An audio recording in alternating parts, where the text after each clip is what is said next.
السلام علیکم۔ علامہ اقبال کا ایک اچھا سا کلام، لا پھر ایک بار وہی باداؤ جام ایسا کی ہاتھ آ جائے مجھے میرا مقام ایسا کہ 300 سال سے ہے ہند کے میخانے بند، اب مناسب ہے تیرا فیض ہو عام ایسا کہ میری مینائے غزل میں تھی ذرا سی باقی، شیخ کہتا ہے کہ ہے یہ بھی حرام ایسا کی، شعر مردوں سے ہوا بے شائے تحقیق تہی، رہ گئے صوفی و ملا کے غلام ایسا کی، عشق کی تیغ جگردار اڑا لی کس نے، علم کے ہاتھ میں خالی ہے نعام ایسا کی، علم کے ہاتھ میں خالی ہے نعام ایسا کی، سینہ روشن ہو تو ہے سوز سخن، آئین حیات ہو نہ روشن تو سخن، مرگ دوام ایسا کی، تو میری رات کو مہتاب سے محروم نہ رکھ، تیرے پیمانے میں ہے ماہ تمام ایسا کی۔ علامہ اقبال کی یہ بہت ہی اچھی تھی، لا پھر ایک بار وہی باداؤ جام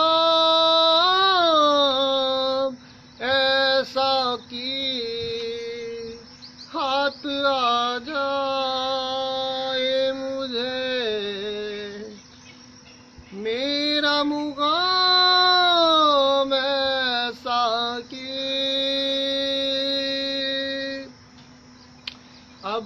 انسان کی پرسنالٹی کو جو چیزیں امپروو کرتی ہیں، بہتری کی طرف لے کے جاتی ہیں، ان میں ایک تو سب سے پہلے جو ہے نا وہ علم ہے، جس کی علم کی بہت افادیت اسلام بیان کرتا ہے. اور دوسری چیز آ جاتی ہے، انسان جب تربیت ہوتی ہے تو دل ٹھیک رہتا ہے. اور انسان جب دل آپ معصیت اللہ سے ہٹ جاتے ہیں اور آپ کا دل پاکیزہ ہوتا ہے، اللہ بھی ہدایت متقیوں کے لیے بتاتا ہے، تو پھر آپ کا ڈائریکٹ تعلق آپ اللہ سے جڑ جاتا ہے، اور پھر آپ کو حکمت و دنائی بڑی باتیں ملتی ہیں. جیسے علامہ اقبال فرماتے تھے کہ میرا تمام کلام عطائی ہے، اللہ کی طرف سے عطا کر رہا ہے.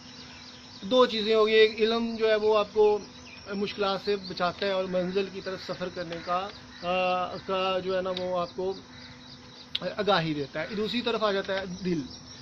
تربیت ہوگی تو دل پاک صاف ہوگا، اور اگر تربیت ہی نہیں ہوئی اور علم پہ بھی عمل نہیں کیا تو پھر یقیناً آپ خسارے میں. اب ساکی کا کام شروع ہونے لگا ہے. ساکی نگاہ سے ہی اس کا نام کیا ہے وہ دنیایں بدل دیتا ہے، کفر کے معنوں میں لرزہ طاری کر دیتا ہے. خواجہ صاحب داتا صاحب کے قدم مبارک برصغیر میں پڑھنے سے ہی لوگ حلقہ اسلام میں داخل ہو گئے. تو اب قرآن و احادیث ہم پڑھتے ہیں یا اچھی باتیں ہم سیکھتے ہیں اس لیے کہ ہماری پرسنالٹی جو ہے نا وہ عین اسلام کے مطابق. اگر ہم ذرا سا بھی اسلام کے جو معیارات ہیں، جو اللہ تعالیٰ نے پیمانے سیٹ کیے ہیں، جو اللہ تعالیٰ نے نظریات عقائد دیے ہیں، اگر ہم اس سے ہٹیں گے تو یقیناً ہم خدا سے بھی دور ہوں گے اور ہماری ہستی بھی مٹے گی اور ہم تباہ و برباد ہو جائیں گے. اور دوسرا شیطان اللہ تعالیٰ نے تخلیق کیا ہے تاکہ آزمائش ہو سکے، اور یوں ہمارا نالج، ہم تربیت، نالج اور دل کی جو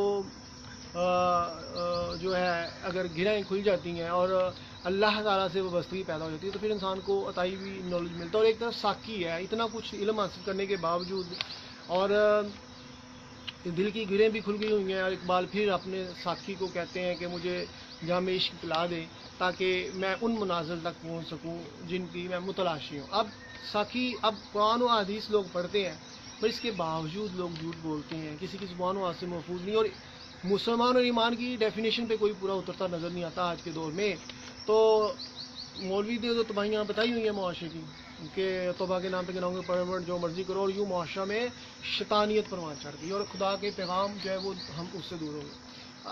میں مناظرہ کہتا ہوں مولوی مجھ سے کالیں توبہ کے اور یہ فرقہ وریت کے حوالے سے میں چیلنج کرتا ہوں، یہ تمام فرقے جو ہے میں غلط ثابت کر دوں گا اور یہ بھی ثابت کر دوں گا کہ ان کا توبہ کا تصور غلط ہے اور اسلام سے متصادم ہے. اب دیکھیں علامہ اقبال اب اسلام کی مرکزیت ہی نہیں ختم کر دی فرقہ وریت. تو کچھ صلاحیتیں اللہ تعالیٰ نے انسان کے اندر بھی رکھی ہوتی ہیں اور کچھ چیزیں جو ہوتا ہے وہ ساکی جو ہے وہ میں عشق پلاتا ہے تو وہ انسان اس مقام پر ہوتا ہے. میں سمجھتا ہوں میری روحانی والے سے بڑی سٹیجز ابھی رکی ہوئی ہیں اور مجھے بلند سے بلند تر مقاصد کے لیے اور مقام پہ جانے کے لیے ابھی بہت سارے روحانی منازل طے کرنی ہوگی. اور میں دیکھتا ہوں کہ منازل ابھی جمپ نہیں ہو رہی اور وہ لاکھ تعداد مجھے منازل ابھی نظر آ رہی ہیں روحانی دنیا کی، جس پہ نہ تو ان کو 2 نمبر علماء دین کو، نہ ان جاہل صوفیہ کو، نہ کسی اور کو اس چیز کی خبر ہے. تو لہذا کیے فاش ربوز کلندری میں نے کہ مدرسہ خان کا ہو آزاد، اقبال فرما رہے ہیں کیے ہیں فاش رموز کلندری میں نے کہ فکر مدرسہ خان کا ہو آزاد. یہ اب اس میں بھی ذکر کیا ہے کہ پیش تحقیق اللہ تعالیٰ کہتا ہے کائنات میں کا مشاہدہ کرو. تو اقبال بھی فرماتے ہیں کہ اب جو چیز جس میں جو مشاہدہ نہیں کرتا کسی چیز کا اس کی یقین کی آنکھ پختہ نہیں ہوتی، کیونکہ اللہ تعالیٰ کہتا ہے کہ آپ تنقیدی طور پہ بھی قرآن کا مطالعہ کر کے دیکھ لو. یورپ والے تنقیدی مطالعہ کرتے ہیں اور وہ مسلمان ہو جاتے ہیں مشاہدے کے لیے، کیونکہ ہر چیز ایگزیکٹ ایک معیار کے تحت چل رہی ہے. مولوی نے تو معیارات ہی قوم ختم کر دی ہے نا. چلے وہ دوسری طرف چلے جاتے ہیں. یہ غلط چیز ہے، ہم اس پہ بحث کریں کیونکہ ابھی میرا مدعا نہیں ہے اس پہ بحث کرنا. اچھا تو وہ تنقیدی بحث کرتے ہیں اور وہ تنقید کا جائزہ لیتے ہیں، کائنات کا مشاہدہ کرتے ہیں تو اس کا نام کیا ہے، وہ مسلمان ہو جاتے ہیں کیونکہ انہیں اپنے سوالات کا جواب ملتا ہے. اسی طرح آپ مشاہدے کی آنکھ، صوفیہ نام جو ہیں وہ مشاہداتی آنکھ سے کائنات کے رازداں ہو جاتے ہیں اور اللہ تعالیٰ حکمت بڑی نگاہیں ان کو دیتے ہیں کیونکہ وہ مشاہدہ کرتے ہیں اور پھر وہ پیٹ پہ پتھر بھی باندھتے ہیں. تو لہٰذا دین پہ عمل کرنا بہت ہی زیادہ، جیسے لوگ آسان سمجھتے ہیں لوگ آسان سمجھتے ہیں مسلمان ہونا بہت مشکل ہے، کیونکہ ایک طرف شیطانی اصاف کا لبادہ اڑے ہوئے ظاہر میں اور باطن میں بہت ساری شیطانی قوتیں اپنے کام کر رہی ہیں لوگوں کو بھٹکانے کے لیے، اور ایک طرف رحمان کے بندے بہت کم ہیں جو سمجھتے ہیں کہ ہم ذرا سی بھی خدا کی احکاماتی حکومت علی کی تو ہم تباہ و برباد ہو جائیں گے اور ہماری ہستی مٹ جائے گی۔ تو روحانی پرواز کے حوالے سے یہی جو اقبال نے ذکر کیا ہے کہ سینہ روشن ہو تو سخن آئین حیات۔ اب سینہ روشن کیسے ہوتا ہے؟ جب آپ پاکیزہ ہوتے ہیں تو اللہ تعالیٰ بے قراریاں تڑپ دیتا ہے، اور یہ شعر میں نے ابھی دیکھا ہے، اس سے پہلے میں اپنا کلام خواجہ کے حوالے سے اس چیز میں اور اکثر عشق کی تشریحات کے حوالے سے لکھتا ہوں کہ جب ہمیں عشق ہوتا ہے تو جذب و مستی اللہ تعالیٰ دیتا ہے اور آپ کی منازل طے ہوتی ہیں اور آپ بلند سے بلند تر جاتے ہیں۔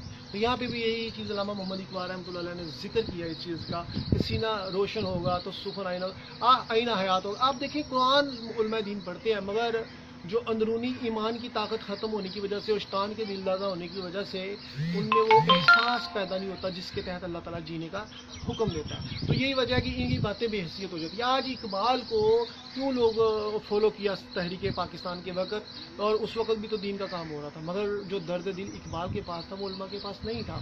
اسی لیے جتنے بھی صوفیہ نام کے دوار ان کے پاس درد دل ہوتا ہے۔ اور ویسے تو قرآن سے بلیک میل کرنے والے نعوذ باللہ، اس طرح کوئی نعوذ باللہ سرکار اس کے لیے مخلص نعت نہیں کوئی پڑھتا، اور نعت کے تحت کسی کو بیوقوف بنانا اور لوگوں کو یہ پرمٹ جاری کروانا کہ ہم بڑے عاشق ہو گئے ہیں۔ اسلام قرآن پورا کہتا ہے کہ خود للمتقین، اور بہترین وہ ہے جو متقی ہے اور جس کا کردار اچھا ہے، جس کا اخلاق اچھا ہے۔ یہ قرآن ڈیفینیشن کر رہا ہے اچھی اسلام مسلمان میں۔ اگر میں اگر قاتل ہوں اور میں کیا ظاہری طور پہ جو مولویوں نے نظریات سیٹ کیے ہیں تو کیا میں عاشق بن جاؤں گا؟ ایسا نہیں ہے، ایسا نہیں ہے۔ اسی طرح میں بد کردار ہوں تو کیا میں عاشق بن جاؤں گا؟ نہیں ہے بھائی۔ قرآن کہتا ہے کہ آپ کے پاس کردار ہے تو پھر آپ میں عشق ہے، اور آپ کا ظاہر باطن ایک ہے تو پھر آپ میں عشق ہے۔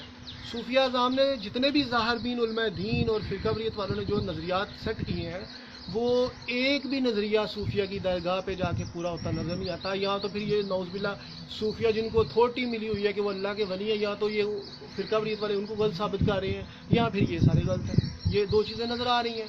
تو لہٰذا صوفیہ اعظام نے کبھی بھی وہ ظاہر بینی کی طرف نہیں گئے، وہ باطن کی پرواز کی طرف گئے۔ انہوں نے پیڑ پہ پتھر باندھے اور اسلام کی تاریخ کا مطالعہ کر کے دیکھ لیں، ہر صوفی کی زندگی کا مطالعہ کر کے دیکھ لیں کہ ان کی زندگیاں ان سے آل ٹوگیدر مختلف ہیں، علماء دین سے جتنے بھی فرقے بنے ہوئے ہیں۔ مگر یہ علیحدہ سے بات ہے کہ آج درباروں پہ ذہنوں پہ تو قبضے ہوئے ہوئے، درباروں پہ قبضے ہوئے ہیں، اور یہی نہیں۔ اب دیکھیں آج سادات جو نبی صلی اللہ علیہ وسلم سے جن کی نسبتیں ہیں وہ بھی کسی نہ کسی فرقہ واریت سے متاثر نظر آتے ہیں۔ کوئی سنی نظر آ رہا ہے، کوئی شیعہ نظر آ رہا ہے، کوئی وہابی نظر آتا ہے، اور اکثر نظر آتے ہیں۔ تو یہ چیزیں بھی ایک بڑی ہیں، اور کچھ تو لوگ نعوذ باللہ عزت حاصل کرنے کے لیے اپنے آپ کو سادات میں اور میں لے کے آتے ہیں۔ اور یہی چیز اقبال فرماتے ہیں کہ اگر آپ میں کردار کی خوبصورتی اور پاکیزگی اور یک رنگی ہے تو آپ تو دلوں کے طبیب ہیں، آپ تو آنکھیں بند کر کے ہر کسی کا چیز دیکھ سکتے ہیں۔ اور یہی اقبال میں تھی کہ اقبال کسی سے متاثر نہیں تھے دوزے حضرت سے، اسی لیے علامہ اقبال نے فرقہ واریت کو کنڈیم کیا۔ تو لہٰذا ساقی کے مقام پہ پہنچنے کے لیے اس سے میش پینا تو دور کی بات، ابھی تو کردار ہی پھیتی پیتی ہیں سب کے، ابھی تو ان کو الف بے بھی نہیں آتی عشق کی اور خدا کیا چاہتا ہے۔ اور اسی لیے اقبال روئے اس راز کو فاش کر روئے محمد آیات الہی کا نگہباں کیدا جائے۔ علامہ اقبال کے دور میں بھی ان لوگوں کی مخالفتیں انہوں نے علامہ اقبال سے لے لیں جنہوں نے ظاہر بینی عشق کے پرمڑ دیے کہ ایسے ایسے کرو گے تو تم عاشق ہو، ایسے ایسے کرو گے تو تم عاشق ہو، ایسے ایسے کرو گے تو تم عاشق ہو۔ تو اقبال نے کردار کی بات کی۔ علامہ اقبال کا پورا کلام کردار پہ بیس کرتا ہے، تو انہوں نے پھر علامہ اقبال کے خلاف فتوے جاری کر دیے کفر کے۔ تو قرآن بھی کردار کی بات کرتا ہے۔ تو اگر ہم اللہ تعالیٰ کے احکامات کو پوسے پوری ڈھال کے اور کسی فرضی من گھڑت نظریات کے پیچھے چلیں گے تو کیا ہم عاشق ہو جائیں گے؟ ایسا نہیں ہے۔ عاشق وہی ہے۔ اور قرآن اب دیکھیں، اگر میری تمام باتیں جو ابھی میں نے کی ہیں 2 منٹ کی تمہید باندھی ہے فرقہ واریت کا، اگر فرض کریں غلط ہے تو کیسے لوگوں کو پتہ چلتا ہے جو کفر میں مبتلا ہوتے ہیں کہ اللہ ایک ہے اور ہم نے اسلام کو قبول کرنا ہے؟ وہ اس لیے ہوتا ہے کہ تمام مذاہب نے میں ہے ہر چیز حرام قرار دیا جو اسلام نے حرام قرار دیا۔ تو لہٰذا جب وہ بھی حدوں کو پھلانگتے نہیں ہے غیر مسلم بھی، اور ان میں پاکیزگی ہوتی ہے، تو پھر جب ان کو حقائق کا پتہ چلتا ہے کہ ان کو تو بیوقوف بنایا جا رہا تھا، غلط نظریات میں پھنسے ہوئے تھے، کیونکہ وہ پیدائشی طور پہ ان نظریات میں پھنسے ہوئے ہیں. تو لہٰذا وہ پھر جب حقائق کا جائزہ لیتے ہیں اور پھر ان کی آنکھ بھی نہ ہوتی ہے اور اللہ کی طرف سے ان کو کچھ قدرت کی طرف سے ایسے چشمے نظر آتے ہیں، تو پھر وہ باغی ہو جاتے ہیں اپنے نظریات کے جو من ساختہ تبدیلیاں کی ہوتی ہیں مختلف مذاہب نے، تاکہ لوگ اسلام قبول نہ کریں. یہی چیز، اور یہی چیز اقبال کے ہاں میں بیان کرتا ہوں. یہی چیز اقبال ہے کہ اقبال کسی بھی فرقہ واریت کو ایجنڈا نہیں سیٹ کر رہے، بلکہ وہ باغی ہیں ہر چیز سے، کیونکہ فطرت خود کرتی ہے. لالے کی ہنا مندی، اللہ تعالیٰ کے یہ دین ہمیشہ سے اس کا نام کیا ہے، اللہ نے خود اس کی حفاظت کا ذمہ لیا ہے. تو لہٰذا جتنے مرضی اضافے یہ کریں علماء دین جو، اور قوم کو اور اسلام کو کہ مقصدیت سے ہٹا دیں، اور حقیقت میں یہ کہ اچھا مسلمان کوئی نہ نظر آئے جس کی زبان و ہاتھ سے کوئی محفوظ، اور فتوے اتنے بڑے. اور یہ آج کی بات نہیں ہے، میں نسیم حجازی کے ناول پڑھتا ہوں تو اس میں بھی اندلس کی تاریخ کا جب ذکر ہوتا ہے تو ادھر بھی فرقہ وارانہ فسادات اور مجاہدین کا طرز زندگی پڑھنے میں ملتا ہے، اور ادھر بھی بڑے بڑے مناظرے ہوتے ہیں، اور پھر وہاں اینڈ پہ مناظروں کا اینڈ کس پہ ہوتا ہے، لڑائیوں پہ اور جھگڑوں پہ، اور حل ابھی تک نہیں ہے. اللہ تعالیٰ نے نائب کا تصور دیا، اللہ کا نائب جو ہے وہ اتنا کمزور نہیں ہوتا. آج آپ ایک ولی نکال کے دکھا دیں پوری دنیا میں مان جاؤں گا. ولی نہ تو بے حیثیت ہوتا ہے، نہ ہی وہ کسی فرقہ واریت کا ایجنڈا سیٹ کر سکتا ہے، اور ولی نہ ہی کسی نظریات من ساختہ نظریات کے تحت چل سکتا ہے، کیونکہ اس کی لگامیں جو ہیں، اس کی جو اس کو وہ ڈائریکٹ اللہ تعالیٰ کی رحمتوں کا امین ہوتا ہے. جیسے رحمتیں خانہ کعبہ کے گرد پڑتی ہیں، اسی طرح اللہ کے ولی کے گرد رحمتیں پڑتی ہیں. تو لہٰذا یہ ہو ہی نہیں سکتا. اب کوئی بھی اللہ کا نائب بتا دیں، اگر اللہ کا نائب ہے تو کائنات کا نظام اتنا خراب کیوں ہے؟ یہ بد کرداریاں، فحاشیاں اور لبرل سوچوں کا تسلط ہے، کفار کا تسلط ہے، یزیدی سوچوں کا تسلط ہے، کیسے ختم ہوگا؟ کوئی بھی نہیں ہے. تو لہٰذا یہ جو ولی اور جو خود کو ساختہ ولی ہیں، چھوٹی چھوٹی ولایتیں لے کے اپنی طرف سے مریدین پیدا کر کے ولی بن گئے، اور یہ وہ فلان ٹینگ اور چھوٹی موٹی اپنے سے ہی من ساختہ کرامات ظاہر کر دیں، اور حقیقی معنوں میں ولی ہونے میں بڑا فرق ہوتا ہے. تو لہٰذا اللہ تعالیٰ کا جو، اور اس دور میں جیسے میں سوچتا ہوں کہ اس دور میں جہاں پہ جہالت ہو اور 300 سال سے ہند کے میخانے ہیں بند، تو اس میں بھی مجدد السنی کا ذکر آتا ہے کہ انہوں نے کیسے، وہ انہوں نے تشریح کرنے والے لکھا کہ انہوں نے کیسے، میں تو آل ٹوگیدر ڈفرینٹ تشریح کی ہے جو اس نے لکھی ہوئی ہے کتاب میں، مگر میں بتاتا ہوں کہ اس کا ابجد الثانی کا ذکر ہے کہ جب دین الہی ایجاد کیا جا رہا تھا اور یہ وہ، اور آپ نے اس کے خلاف جہاد کیا. اس طرح علامہ اقبال نے فرقہ واریت کے خلاف جہاد کیا، اور بے معنی جو عشق پرمٹ دیے جاتے تھے اس کے خلاف جہاد کیا. تو لہذا اب جتنی بھی سرکار کی جو زیارتیں ہیں وہ ولیوں کو ہوئی ہیں، جو اللہ کے نیک ولی ہیں، اور بعض تو ایسے ہیں جن نے حالت بیداری میں نبی صلی اللہ علیہ وسلم کا دیدار کیا ہے. تو کبھی یہ نہیں ہوا کہ ظاہر بھی ان لوگوں کو سرکار کا دیدار نصیب ہوا ہو. تو لہٰذا نعت بھی دو طرح کی ہے، ایک لفاظ کی نعت ہے اور ایک کردار کی نعت ہے. کردار کی نعت دیکھ لیں کتنوں نے پڑھی، اور مجاہدین پڑھتے ہیں، اور اس کا علاوہ صوفیہ اعظام نے کردار کی نعت پڑھی. اور ضروری نہیں کہ بندہ خوش الحانی سے نعت پڑھ لے تو نعت ہوتی ہے، ویسے بھی الفاظ کے تحت خراج تحسین انسان پیش کرتا ہے. اور کردار کی نعت سب سے بڑی ہوتی ہے کہ جب انسان ہر عمل میں سرکار کی نسبت کو اپنا ڈاؤ پھا لیتا ہے.